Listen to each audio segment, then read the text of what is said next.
Vamos, Jesus, passear na minha vida. Quero voltar aos lugares em que... Bom dia, querido povo de Deus. Que alegria nesta manhã de domingo estarmos juntos no nosso programa Um Coração para Amar. 29 de maio.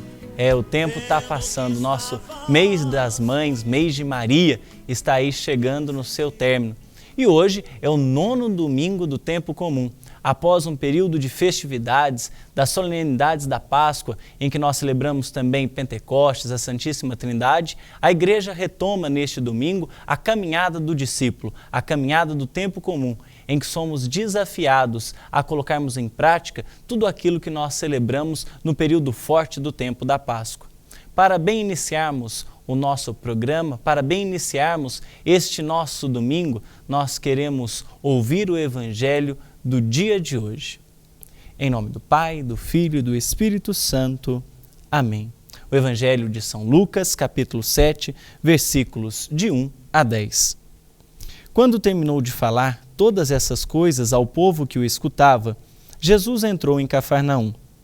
Certo centurião tinha um servo a quem estimava muito e que estava doente, em perigo de morte. Quando ouviu falar de Jesus, enviou-lhe alguns anciãos dos judeus para lhe pedir que fosse curar o seu servo. Eles chegaram a Jesus e lhe pediam com insistência: ele merece esse favor, porque ama a nossa nação e até construiu a sinagoga para nós. Jesus partiu com eles. Não estava longe da casa, quando o centurião enviou alguns amigos para lhe dizer: Senhor, não te incomodes, porque não sou digno de que entres em minha casa. Por isso, nem fui pessoalmente ao teu encontro, mas dize uma palavra para que meu criado fique curado. Pois eu também estou sob a autoridade de alguém, e tenho soldados que me obedecem. Eu digo a um, vai, e ele vai, e a outro, venha, e ele vem. E ao meu servo, faça isso, e ele faz. Ao ouvir essas palavras, Jesus ficou admirado. Voltou-se e disse à multidão que o seguia: eu lhes digo, nem mesmo em Israel encontrei fé tão grande.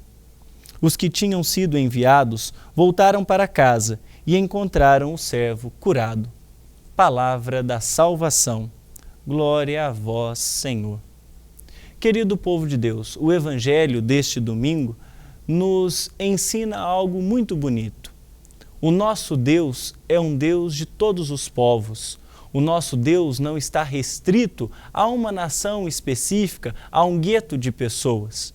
O nosso Deus escolheu um povo para se revelar ao mundo. Escolheu o povo de Israel, do qual descende Jesus Cristo, do qual é um luzeiro para toda a humanidade. Porém, o nosso Deus não é um Deus exclusivista. É um Deus que, a partir do povo de Israel, se revela a cada um de nós e quer ser presença na minha e na sua vida. Isso fica claro porque o centurião, um soldado do exército romano, um estrangeiro, que para o povo de Israel era alguém sem valor porque não cultuava o seu Deus, consegue compreender a fé em Jesus Cristo, consegue compreender o Deus de Jesus Cristo revelado a eles. E além disso, tem fé, confia, vai ao seu encontro, procura o socorro em Jesus Cristo. Nós estamos aqui diante de uma realidade que também nos cerca. Nós não vivemos no mundo de uma só crença. Várias crenças estão entre nós e nós precisamos respeitar aquele irmão, aquela irmã que crê diferente, porém sabendo que ele é tão digno e tão amado por Deus quanto cada um de nós. E a partir dele nós temos essa linda profissão de fé, esta confiança. Ele mesmo não sendo do berço do Deus de Israel, não sendo do povo de Israel, confia plenamente em Deus e confia na palavra de Jesus. Tanto que não se acha digno nem de ir ao encontro de Jesus, mas confia na força da palavra de Jesus como elemento que transforma a vida do povo, que é capaz de salvar a vida do seu servo que estava doente. nós também somos chamados a guardar a palavra do Cristo e a colocá-la em prática. Porque qual é a palavra do Cristo? Jesus diz: a minha palavra não é minha, é de Deus Pai que me enviou. A palavra de Jesus é muito mais do que normas, regras, muito mais do que palavras escritas em qualquer papel. A palavra de Jesus, ou melhor, a palavra de Deus é a própria vida de Jesus. E guardar a palavra de Deus é colocar em prática, no dia a dia da nossa existência, todo o testemunho dado por Jesus ao longo de sua vida. Ou seja, de acolhimento do próximo, de solidariedade, de compaixão, de simplicidade, de gestos concretos de quem tem fé, ou seja, gestos concretos de amor. Estamos no ano da misericórdia e isso deve ainda mais falar forte no nosso coração. Que sejamos homens e mulheres capazes de colocar na nossa vida a palavra de Jesus em ação, de acolhermos o outro e de termos a fé como esse centurião romano. Diga, Senhor, uma só palavra e a minha vida será salva. Às vezes a gente fica perguntando, correndo atrás, que oração que é boa, que oração que é milagrosa, quais as palavras devo dizer? Querido povo de Deus, oração não é um ritual de mágica, que a gente tem que falar certas palavras para que o milagre aconteça. A oração é a confiança no nosso Deus de amor e misericórdia, que ama a cada um de nós e que dá a sua vida por cada um de nós. Que a palavra do Senhor habite cada vez mais no nosso coração e nas nossas famílias. No próximo bloco, nós teremos a alegria de receber o Padre Vicente, mais um padre aqui da nossa cidade, completando aí esses últimos programas que nós estamos aí reconhecendo os nossos padres lavrenses. Teremos a alegria de bater um bom papo com o Padre Vicente. Não perca, é no próximo bloco. Cura, Senhor, onde dói. Cura, Senhor, bem aqui. Cura, Senhor, onde eu não.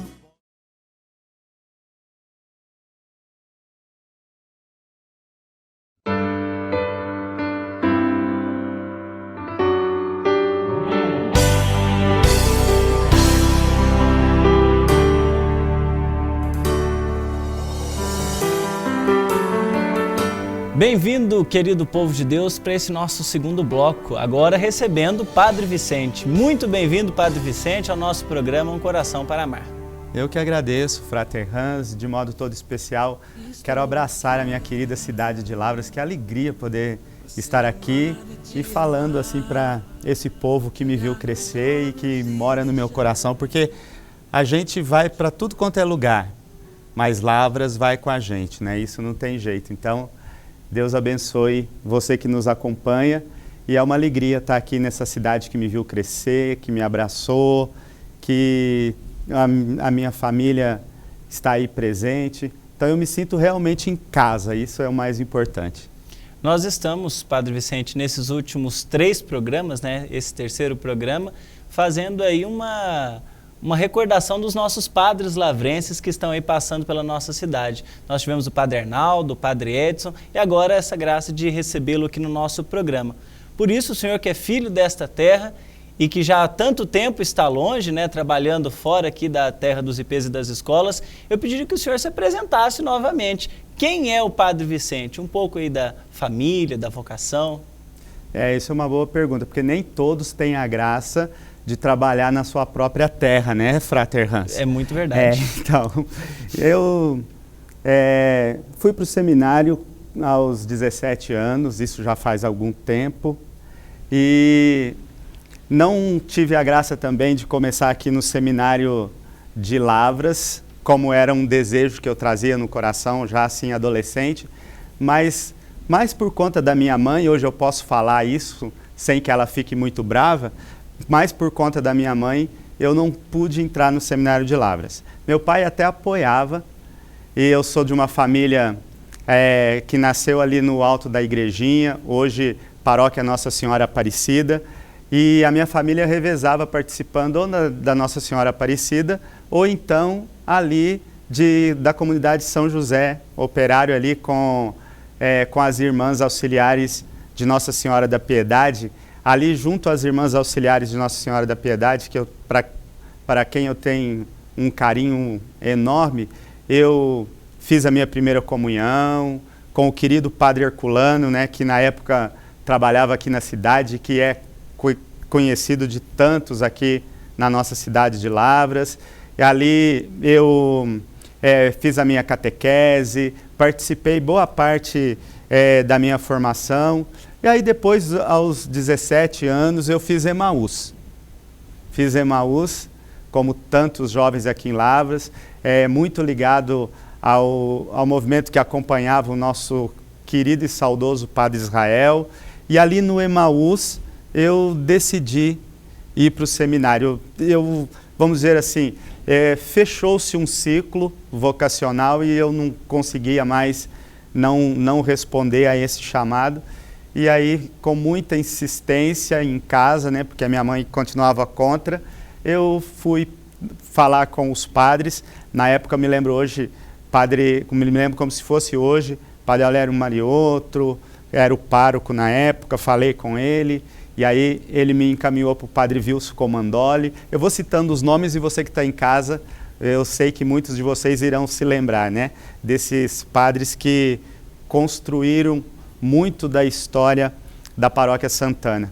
E aí eles resolveram tudo por mim, porque eu disse para o Padre Wilson assim, olha, o senhor encaminha tudo, eu só vou, porque se eu mexer muito em casa vai dar confusão. E ele fez isso, arrumou tudo e me mandou para Rio Negrinho, no ano de 89. E aí eu fiz o propedêutico em Rio Negrinho e caminhei assim no seminário junto dos padres do Sagrado Coração de Jesus, os deunianos. E aí no Sul eu fiz praticamente toda a minha formação, assim como a maioria dos padres deunianos. Fiz o postulantado, o noviciado, aí depois fui para Brusque, fiz filosofia, depois fiz 2 anos de estágio no Colégio São Luís de Brusque, onde eu conheci o Padre Léo. Ele era o diretor e eu trabalhei como diretor pedagógico durante 2 anos. Foi lá que eu vi Betânia nascer e participei desse movimento. Depois fui para teologia e em 2000, dia 8 de dezembro de 2000, me ordenei padre, fui ordenado padre, melhor dizendo, aqui na Paróquia Santana. Nesses praticamente aí 16 anos de sacerdote, o senhor foi ordenado até com o Padre Ademir, né? Me lembro, eu era coroinha nessa época. E por onde o senhor atuou durante esses 16 anos como sacerdote? Eu me ordenei e fui enviado como formador na Casa Padre Deon de Brusque, por isso eu voltei para Brusque. E lá durante 3 anos fui formador e professor de filosofia lá em Brusque.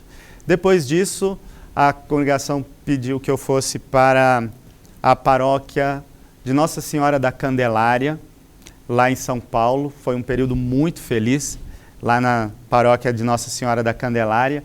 E eu fiquei lá por 2 anos e meio, mais ou menos.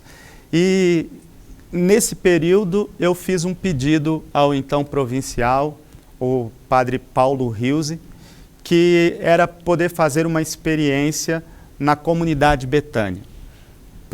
Primeiro por ter visto a Betânia crescer e segundo, pelo desejo mesmo de trabalhar com aqueles que são os leprosos do nosso tempo, que são os dependentes químicos. E aí eu fiz esse pedido, o provincial amadureceu a ideia, pediu que eu amadurecesse a ideia, e então, no ano de 2006, ele me permitiu fazer essa experiência. Aí eu fui trabalhar com o Padre Léo em São João Batista, em Santa Catarina.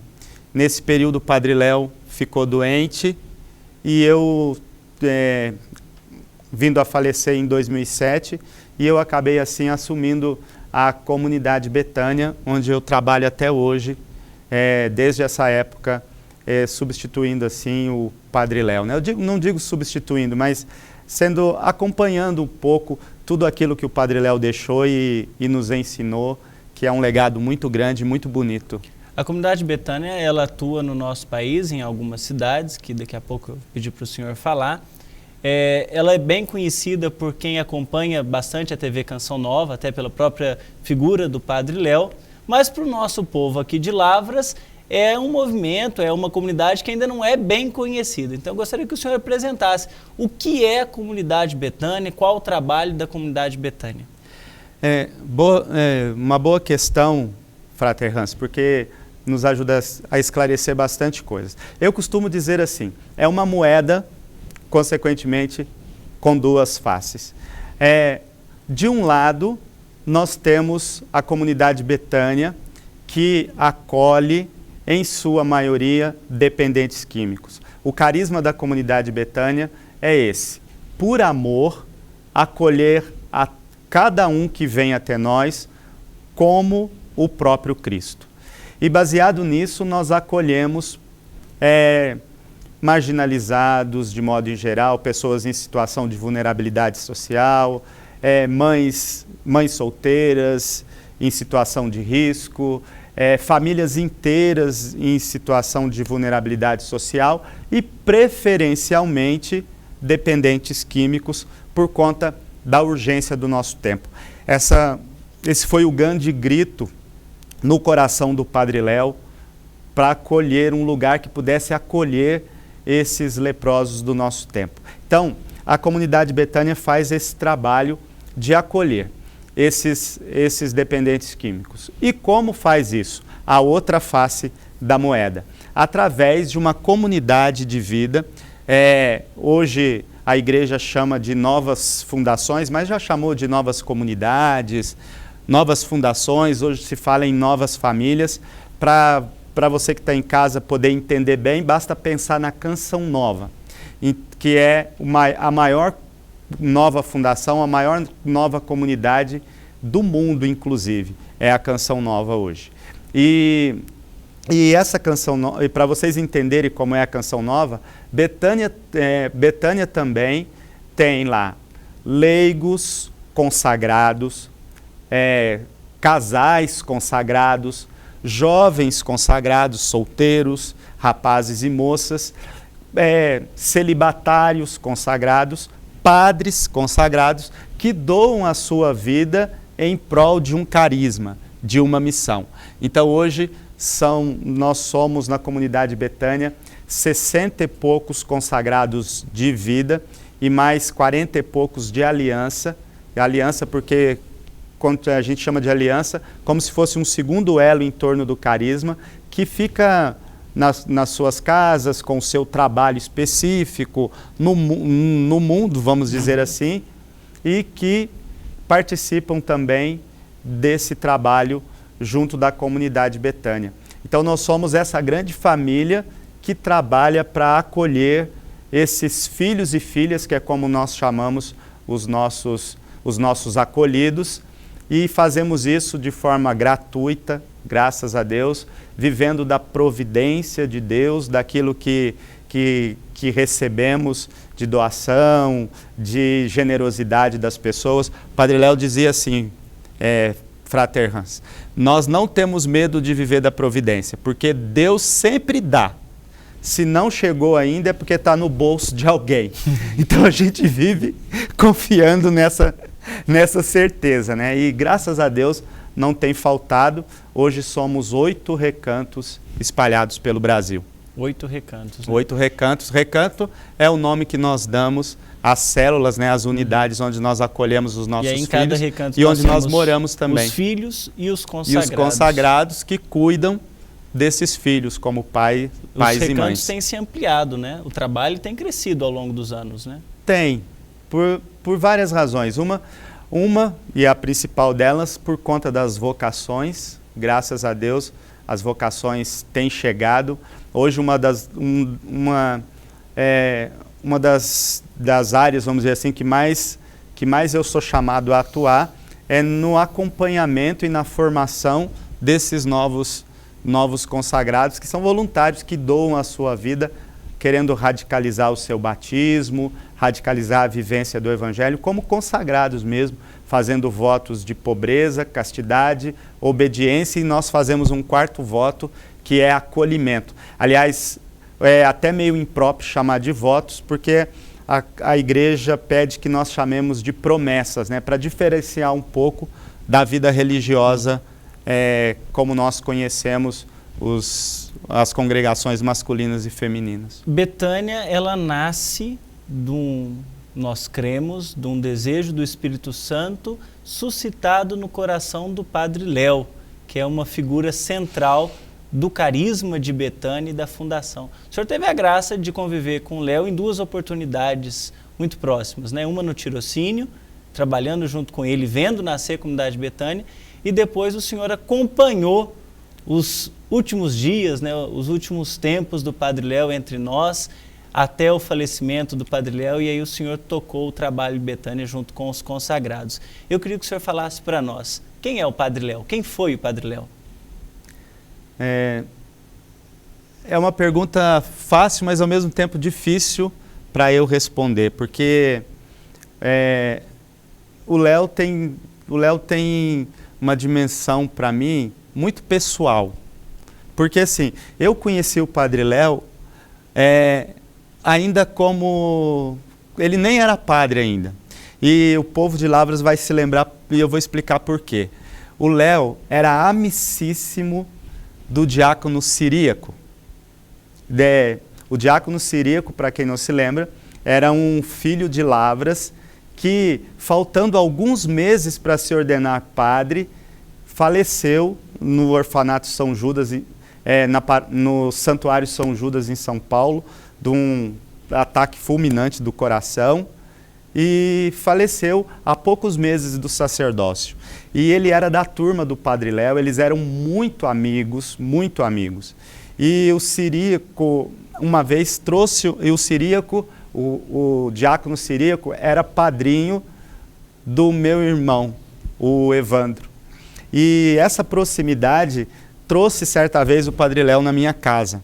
Então eu já conheci o Padre Léo daquela época, de tal forma que quando eu entrei no seminário, eu sempre acompanhava o Frei Léo, porque as pessoas, como não chamavam de frater, e o Léo já tinha assim, uma vivência muito grande na renovação carismática, e aí as pessoas conheciam ele como Frei Léo. E eu sempre acompanhava, e na congregação, eu me lembro de um capítulo que houve na congregação, agora não vou me lembrar a data, e o frater Léo foi secretário, e aí de vez em quando fazia as intervenções, no intervalo eu conversava com ele, falava do Ciríaco e tal. Então eu já tinha ele, porque o Léo era uma pessoa assim que de fato chamava a atenção pelo jeito de ser, pela expansividade, pela alegria e pela pregação afinada. Ele já pregava muito bem, já como frater. Então eu sempre acompanhei. Então eu fui aprendendo a ter esse Léo bem próximo. Quando eu fui para Brusque estudar filosofia, eu tive a graça de tê-lo como meu professor. Ele era professor de cultura religiosa e durante 2 anos, e depois ainda fui trabalhar com ele. Então, isso foi afinando muito as relações. E tanto que eu estive na inauguração de Betânia. Em 1995, quando Betânia foi inaugurada, eu estava lá como frater, fazendo estágio com ele, e naquela época eu já fui o primeiro vice-presidente de Betânia. Então eu vejo isso assim, uns sinais fortes de Deus conduzindo a nossa história. Eu digo assim, frater Hans, eu posso duvidar de qualquer coisa na vida, menos da providência de Deus que guia a nossa história. Nada é por acaso. Cada pessoa que passa pela nossa vida passa na medida certa da nossa necessidade. Tudo tem a mão misericordiosa desse Deus que nos ama. Então, eu vejo muito isso. Agora, respondendo a sua pergunta, o Léo era uma figura ímpar, assim. Muito difícil de definir, porque ao mesmo tempo que ele era uma pessoa alegre, expansiva, que gostava de anedota, de piada, que era capaz de dizer assim, eu perco o amigo, mas não perco a piada, e ele fazia mesmo assim. Se ele tivesse aqui, ele já estava brincando, falando, achando alguma coisa para falar de você, achando alguma coisa para falar do Bruno, o diretor que está aí nos acompanhando. Ele já tinha feito alguma coisa. E ao mesmo tempo, era um homem de uma profunda mística. Era difícil se aproximar do Léo e não sentir desejo de Deus. Ele nos provocava, nos desafiava a ser melhor, como continua desafiando, ele continua trabalhando. Eu digo que ele trabalha mais agora do que antes, porque ele não para de trabalhar na evangelização em todos os lugares que eu vou, no Brasil e fora do Brasil. Voltei recentemente dos Estados Unidos e é impressionante a abertura do Padre Léo, a abertura que o Padre Léo tem lá nos Estados Unidos, na evangelização da renovação carismática de lá, sobretudo na evangelização dos brasileiros lá. Então, é uma figura muito, muito especial e que traz essa força carismática no bom sentido, não que haja mau sentido na palavra carismática, né? Mas essa força de carisma mesmo assim. A quem se aproximava do Padre Léo sentia algo diferente, se sentia cutucado, incomodado, não conseguia ficar indiferente e acabava tendo que se confrontar com esse Deus misericordioso. Uma coisa que me chama muita atenção hoje, Frater Hans, e você vai concordar comigo, porque eu sei que você é um grande admirador do Papa Francisco, quando eu vejo as pregações e as atitudes do Papa Francisco, eu vejo o Léo muito expresso ali. Se ele tivesse vivo, ele estaria vibrando com o munus petrino do Papa Francisco, porque a gente se reconhece nele, sobretudo esse apelo da misericórdia, esse apelo de ir ao encontro dos mais necessitados, de ser instrumento da misericórdia. Que bom, Padre Vicente. Com certeza a partilha que o senhor fez nesse bate-papo instigou cada um de nós a nos aprofundarmos ainda mais, descobrirmos mais quem é o Padre Léo. E nós temos aí a biografia do Padre Léo, o livro da biografia dele. Nós temos os livros do próprio Padre Léo que continuam sendo vendidos, as palestras, né? Tudo isso você pode também adquirir e contribuir financeiramente, né, com a comunidade Betânia, que vive de doações. Então, para a gente encerrar essa entrevista, gostaria que o senhor deixasse uma palavra final para o nosso povo de Lavras. A palavra é: aproveite o ano santo extraordinário da misericórdia. Nós estamos num momento de Kairos, um tempo oportuno para se aproximar de Deus. Você que nos ouve, que nos acompanha, você que nos assiste nesse momento, não perca a oportunidade de se aproximar desse Deus que tem coração, como lembra a nossa congregação dos padres do Sagrado Coração de Jesus. Se aproxime desse Deus que tem coração, desse Deus que é amor, desse Deus que é misericórdia. E se você ainda não fez, busque uma confissão, o sacramento da reconciliação, porque esse é o tempo favorável. É sempre tempo de voltar para o coração, ou como lembra o Papa Francisco, para o colo de Deus, porque Ele te espera. Muito obrigado. No próximo bloco, nós voltamos com a bênção do Santíssimo.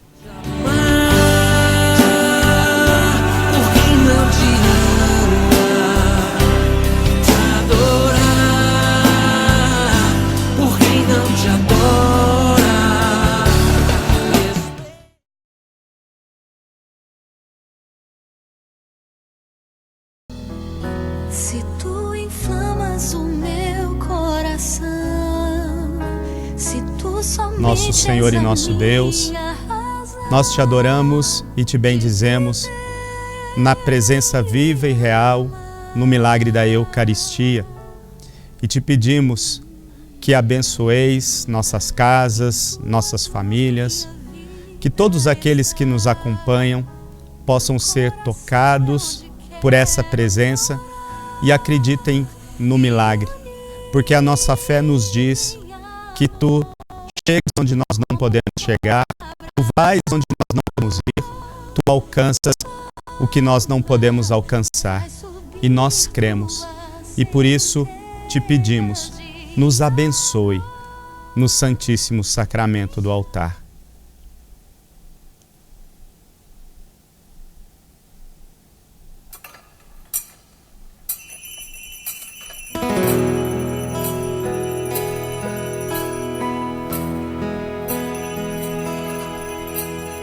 Tão sublime sacramento, adoremos neste altar, pois o Antigo Testamento deu ao Novo seu lugar. Venha a fé por suplemento, os sentidos completar. Ao eterno Pai cantemos, e a Jesus o Salvador, ao Espírito exaltemos, na Trindade eterno amor, ao Deus uno e trino demos alegria do louvor. Amém. Amém.